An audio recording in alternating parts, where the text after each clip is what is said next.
Morning children, welcome back to online class. Student of class 8, subject SST. Now I am going to teach you chapter number 12, National Movement, Indian Independence. Now we are going to start our two topics, that is the Swadeshi and backward movement. So let's start. Before I am going to elaborate these two topics, I would like to tell all the students, please keep your book in front of you because this will help you whatever you learn. आप जो पढ़ रहे हैं वो आपको समझ में आएगा कि क्या मैं आपको पढ़ाने जा रहा हूँ. सो आप सभी स्टूडेंट बुक को सामने रखिए. मैं पेज नंबर 103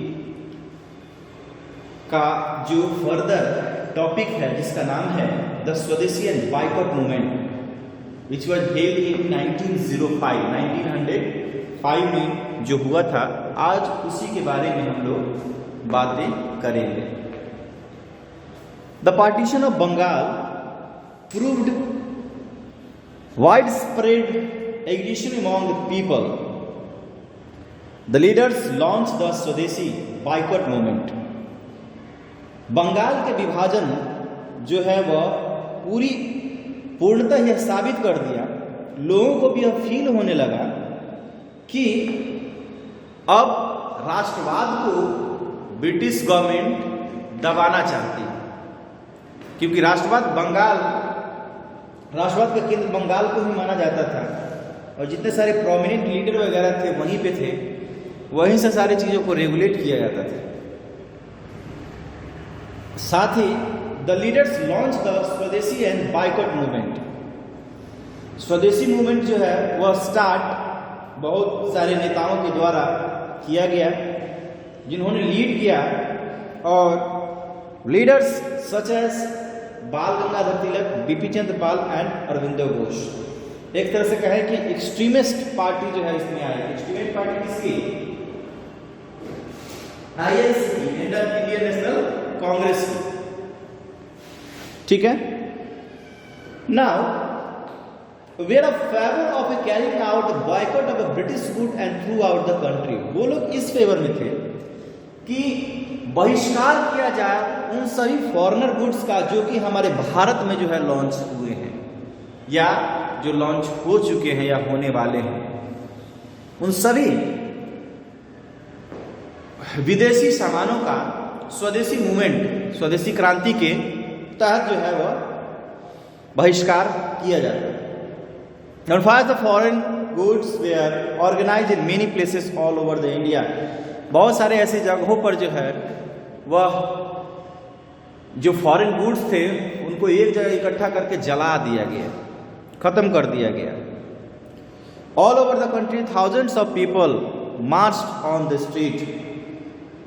समूचे भारत से लगभग हजारों की संख्या में लोग मार्च किए गलियों में. Swadeshi bank and insurance companies, factories and mills were launch.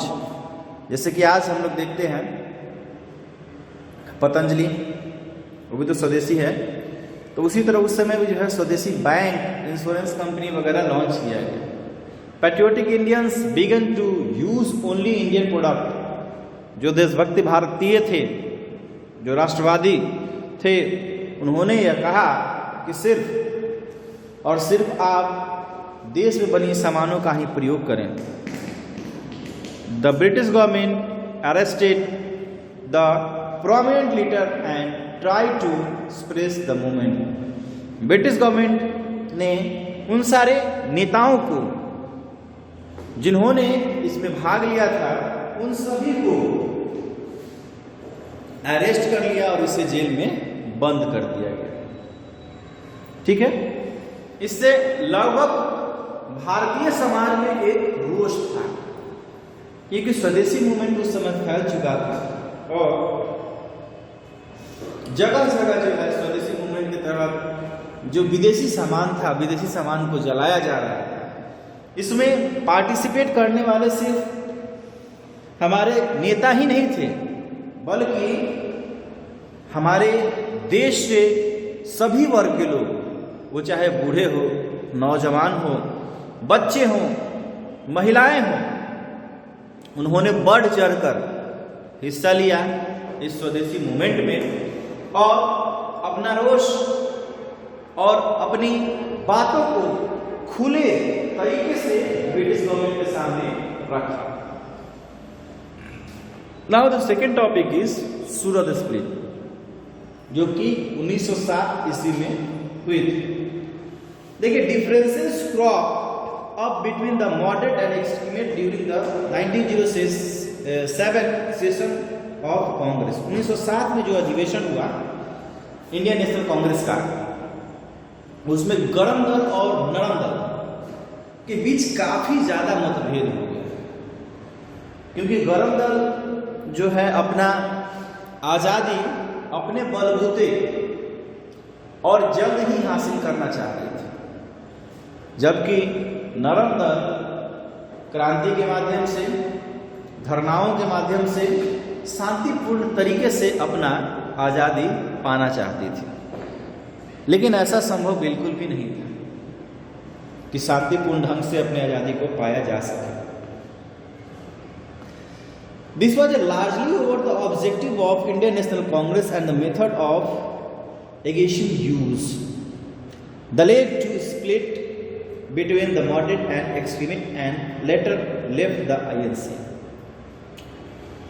कहते हैं कि ये बहुत बड़े पैमाने पर इसमें मतभेद हुआ और इंडियन नेशनल कांग्रेस में जो जो चीजें इसमें हुई उसमें प्रॉब्लम्स ये होने लगी कि दोनों का जो मेथड था वो अलग अलग होने लगा, जो दोनों की जो मांग थी वो आगे आगे बढ़ने लगी, दोनों के तरीके थे वो अलग अलग होने लगे, जिसके कारण लाल बाल पाल एक तरह से कह सकते हैं कांग्रेस में फूट डला गया। लाला लाजपत राय, बाल गंगाधर तिलक और बिपिन चंद्र पाल, ऐसे ये गरम दल के नेता जो है वो कहे जाते थे। इन लोगों में फूट हो गया और आईएनसी यानी कि इंडियन नेशनल कांग्रेस जो है वो विभाजित हो गया, एक गरम दल और एक नरम दल। The British took advantage of split and began to repress the extremist. इसी का फायदा उठा लिया ब्रिटिश गवर्नमेंट ने और उसको दबाने का कोशिश करने लग गए। In 1908, Tilak was sentenced to 6 years of prison in Mandalaya, Burma, for writing anti-British article। Anti-British article, ऐसे सारे आर्टिकल्स जो कि भड़काऊ आर्टिकल्स थे। उस आर्टिकल में और कुछ नहीं था बल्कि राष्ट्रवादिता को बढ़ाने के लिए बाल गंगाधर तिलक ने अपने आर्टिकल के माध्यम से ऐसी ऐसी बातें लिखी थी भारत के लिए कि भारत जो सदियों से गुलामी की जंजीरों में जकड़ा हुआ है, अब वह समय आ चुका है कि लोग जागरूक हो और अपने हक के लिए आगे बढ़ें। लोग अपने हक के लिए आगे बढ़ेंगे, लोग आवाजें उठाएंगे, तभी जाके हमारा भारतवर्ष आजाद हो पाएगा। ऐसी बहुत सारे आर्टिकल जो है वह तिलक ने लिखना प्रारंभ किया और इसी वजह से तिलक को 6 सालों के लिए जेल बामुशक्कत कैद की सजा सुनाई गई, जो कि बर्मा में उन्हें कैद कर लिया गया और इसी दौरान उनकी तबीयत भी ज्यादा खराब होने लग गई। ठीक है, सबसे बड़ा कारण यह था कि तिलक के जो जितने भी आर्टिकल होते थे उसमें ऐसा लगता था कि राष्ट्रवादिता कूट कूट कर भरी हुई है और लोग उसे ज्यादातर जन तक पहुंचाने की जरूरत इसलिए हो गई क्योंकि ऐसी भाषाओं का प्रयोग उन्होंने किया था जो कि सिंपल भाषाएं थी और हर भाषाओं में लगभग इनके आर्टिकल आसानी से छपे जाने लगे। इसीलिए जिनको जिस भाषा में कन्वीनियंट होता था और जो कि इंडियंस थे, सिर्फ अपर कास्ट या अपर वर्ग के लोगों तक ही उनकी आवाज नहीं पहुंच रही थी। ये आर्टिकल वगैरह जो ब्रिटिश गवर्नमेंट थे वो भी पढ़ते थे और पढ़ने से उनको पूरा मालूम चल जाता था कि हाँ आखिर क्या तिलक अपने इस भड़काऊ आर्टिकल से लोगों में राष्ट्रवादिता कैसे भर रहे हैं। नाउ बने रहिए हमारे साथ, तब तक के लिए कोरोना से बचते रहें और इससे संबंधित जितने भी प्रश्न उत्तर हैं उसे कर लें। धन्यवाद।